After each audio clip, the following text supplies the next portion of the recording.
Throughout the course of history, there have been a lot of diseases that have ravaged the world.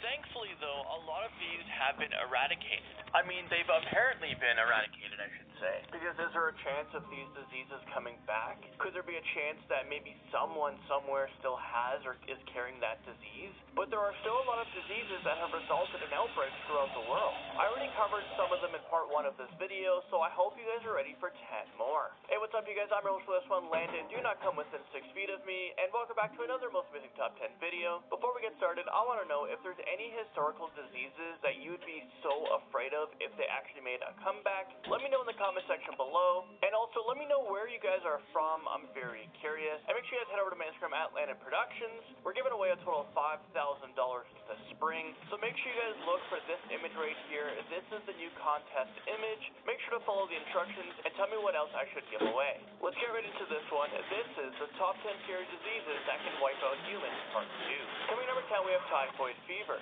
Typhoid fever is usually spread through contaminated food and water, although it can also be spread through humans. The most popular case of this being transmitted between humans was of a person dubbed Typhoid Mary, hence of the name, a New York cook who was a symptomatic carrier and infected 53 people that caused 3 deaths.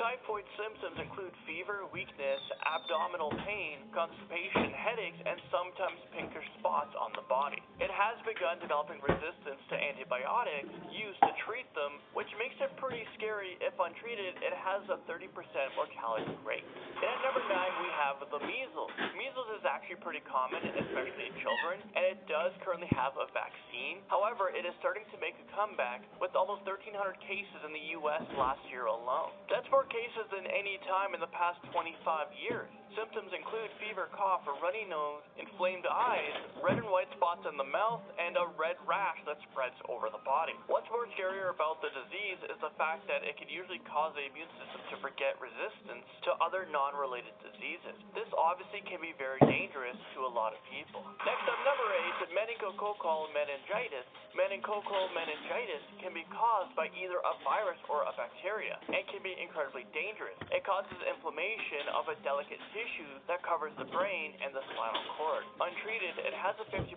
mortality rate, and 15% of those survive it are left with deafness, brain damage, and neurological problems. Number 7 is pneumonia. While pneumonia is fairly common and can be treated, it can be incredibly serious for people whose bodies are ill-equipped to handle the stresses it causes. Elderly people and people with pre-existing conditions are most at risk for pneumonia to become serious. This disease is characterized by one or both lungs filled with fluids or pus, and symptoms include chest pain, confusion, a cough, fatigue, and even more. The death rate is 30% of people who develop serious cases, and anyone with pneumonia is very, very vulnerable to the current COVID-19 virus. Anything or any condition, any pre-existing condition that affects the lungs, it's a very scary time right now with COVID-19 going after the lungs. Taking the number 6 spot, we have the Crimean Congo hemorrhagic fever. This disease is not very common throughout the world right now, but given the numerous ways it can be transmitted, I feel like the risk factor is definitely there. It can spread through animal blood, tick bites, and contact with an infected person. It begins with flu-like symptoms, but quickly progresses to mental disturbances, such as irritability, and then results in kidney deterioration, and also pulmonary failure. Crimean Congo hemorrhagic. So this condition has the same mortality rate as the last one we talked about. It's about 30%.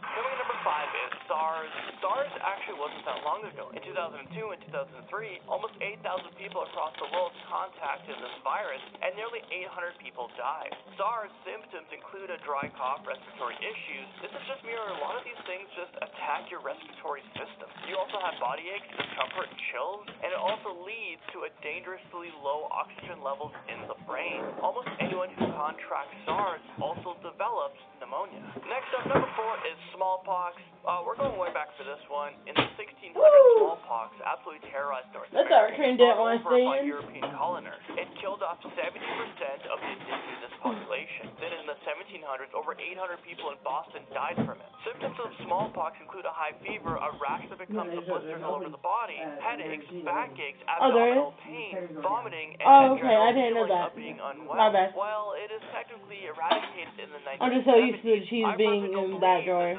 My bad. It will never come back. There's also a vaccine that was commonly administered, but it isn't anymore, which to me just sounds like that there's a whole generation of people whose bodies don't have the resistance to fight it, and that's if it comes back, which is scary considering it has a 30 to 50% mortality rate if untreated. Number 35 goes to cholera. While cholera is very uncommon in the Western countries, this time it wasn't me. An ongoing concern in many other parts of the world. As recently because normally every time when you have to pee, I'm in there. In Congo, the two main symptoms of this is severe dehydration and diarrhea, and when untreated, it is almost always fatal. It is spread through the water and food sources, and it is contaminated by the feces of somebody who has cholera. And at number 2 is polio. Thankfully, most people who developed polio won't show any symptoms, while some will experience nausea, headache, and a sore throat, a fever, and other typical flu-like symptoms. When it escalates, though, it becomes incredibly serious. It can lead to a feeling of pins and needles in the legs,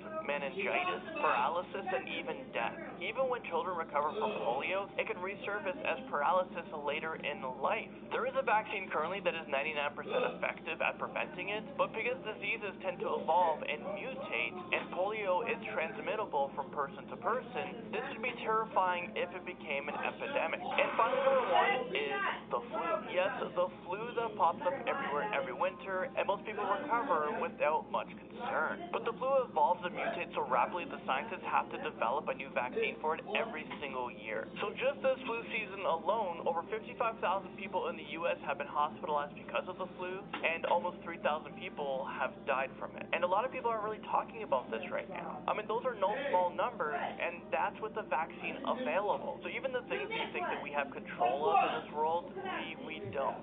Well, there you guys have it. That was the top 10 scary diseases that can wipe out humans part 2. Let me know if I've missed any and if I should make a part 3. Let me know in the comment section below, because I'm sure there's a lot more diseases that the world has battled through history. Well, I'm your host for this one, Landon. Do not come within 6 feet of me, and I'll catch you guys all in the next Most Mythic Top 10 video.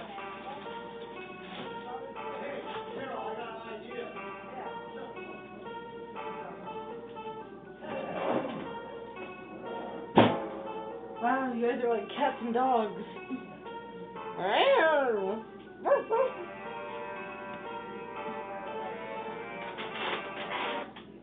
I'm stuck at home. I think we're all stuck at home somewhere. But with this, we have a lot of time to ourselves to do whatever. Instead of wandering around like a mindless enemy, let's do something. Let's burn a house. Let's start reading some comics. Webtoon holds many amazing comics with stuff ranging from romance to thriller, talking about dragons, magic dragons, underwater love, to a story about hunting supernatural beings, and much, much more. But I do have a few personal favorites that I think you guys should start reading. Social Anxiety BF, a BL